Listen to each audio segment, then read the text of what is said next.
Jürgen, first of all, after the problems that Manchester City had on their approach to Anfield, what did you make of the team bus on their way home stopping to help a Liverpool fan who'd been injured at pretty much the same spot where they had the trouble before the game? A perfect example for how it should be. It's not, can't take things like for granted, but I have to say first of all, again, apologies for what happened before the game. It's so strange. You go with the bus, with your own bus through the crowd, and it feels fantastic. It's great. It's support. It's everything. It's passion and all that thing. And then you come in. We come in our garage in the stadium, and then the first thing I heard, they smashed something on the bus of Man City, and it kills everything in that moment for us, for everything. It's not. You cannot be happy about it anymore. You don't feel it anymore. It's just another good example for that. You give people the opportunity to do something good, because of a few idiots, it will maybe never happen again. So that's how it is. So, and changed everything. And then that Man City did what they did, and the medical staff of Man City did what they did after the game. I don't have, now my English is limited in this part, obviously. I don't have the right words for that, but it's outstanding. Gesture, it's an outstanding thing to do. So and leaves us even more in a situation where I think that was all strange. So atmosphere during the game was one of the best I ever experienced. But these things around, I changed my view. It's not okay. It's not like it should have been, and so.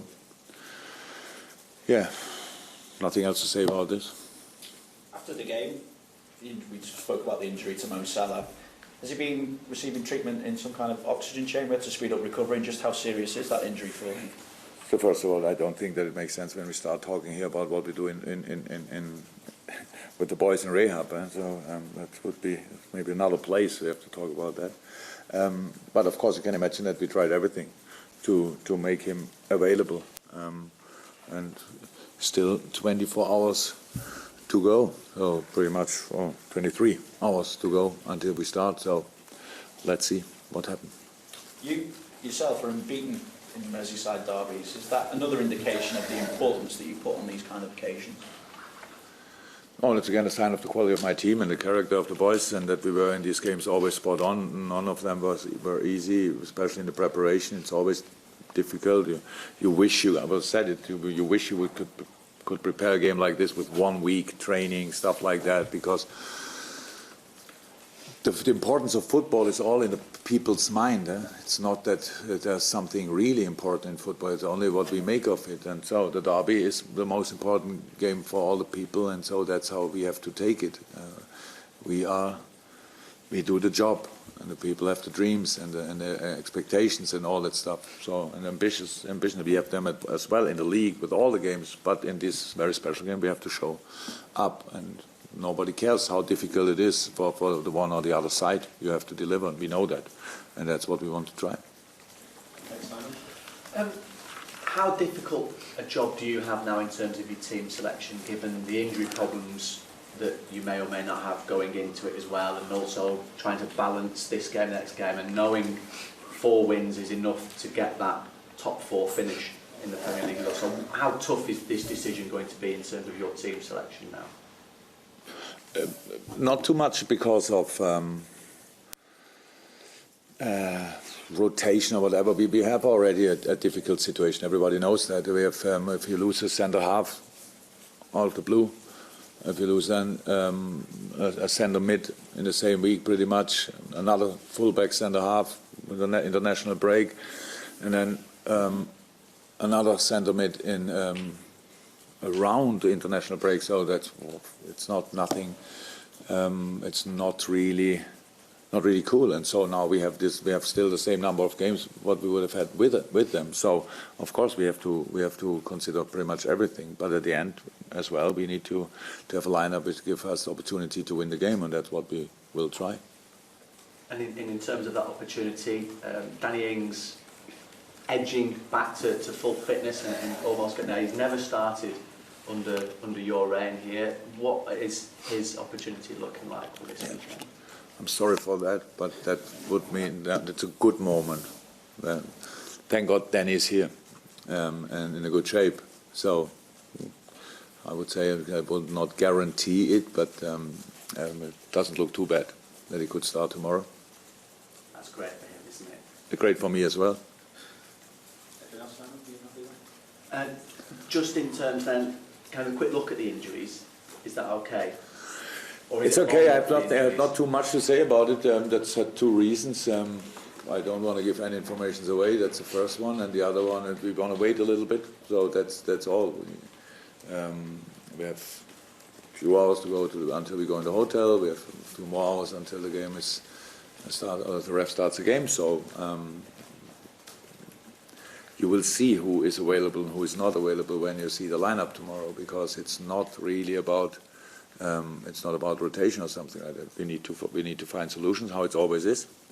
But don't want to give too many informations away. Jürgen, Alex spoke after the game to some of the reporters on Wednesday night, saying how you shouted at him, how you pushed him all the way, and now he's reaping the benefits of that. Can you just give us a little bit of an insight? Because the last 4 months he's just progressed so much. Again, that's all because of his potential, because of his quality, and I think really we had a lot of talks, and Oxlade loved Arsene Wenger. Really, they were working together for 6 years or whatever, things like that, and he never blamed Arsene Wenger for not improving enough or whatever. Sometimes it's only about changing the circumstances. That's it. Everything. So being in a different place, sometimes it can be, but only if you are aware of your problems. He always took it by himself. He thought, okay, I could do more. I could have done more. So to change something, but he was aware of it. He was not coming here and said, so now come on, make the best of me. Use me in the best way or whatever. He was from the first day ready for hard work. That's the most important thing.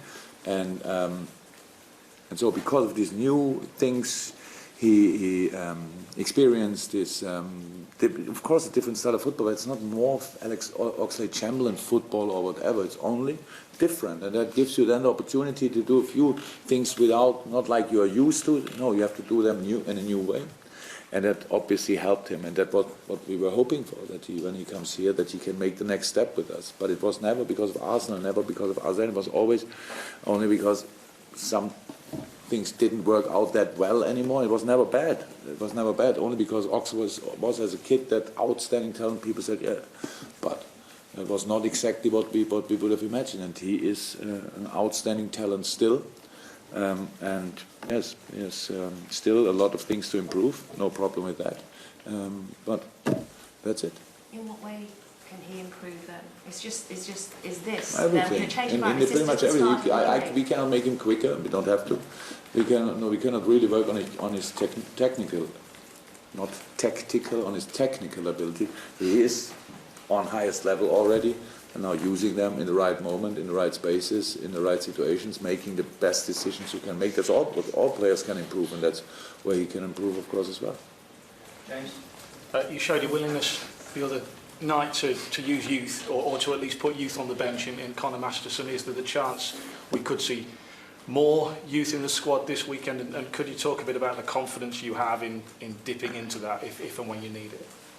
Yeah, look, I said that I think plenty of times for young players. It's not about getting the opportunity, it's about being ready for the opportunity. So, and they now played Conor Masterson last year, U18, now his first year, U23s. Still a very young lad, so it's a completely different experience. So they are around, but because we all gave the next generation on loan to different clubs, if you want, so like Ryan Kent, like Harry Wilson, Ovier, Ojo, Marco. I thought I said Harry, yeah, but all these boys are in different clubs now, but now that's how it is. Then you use the next generation, and they are there. They are really talented boys, really, and I'm always ready for using them. But in the right games, in the right moment, and so we will see when that will happen. And just on Everton, what have you made of their season?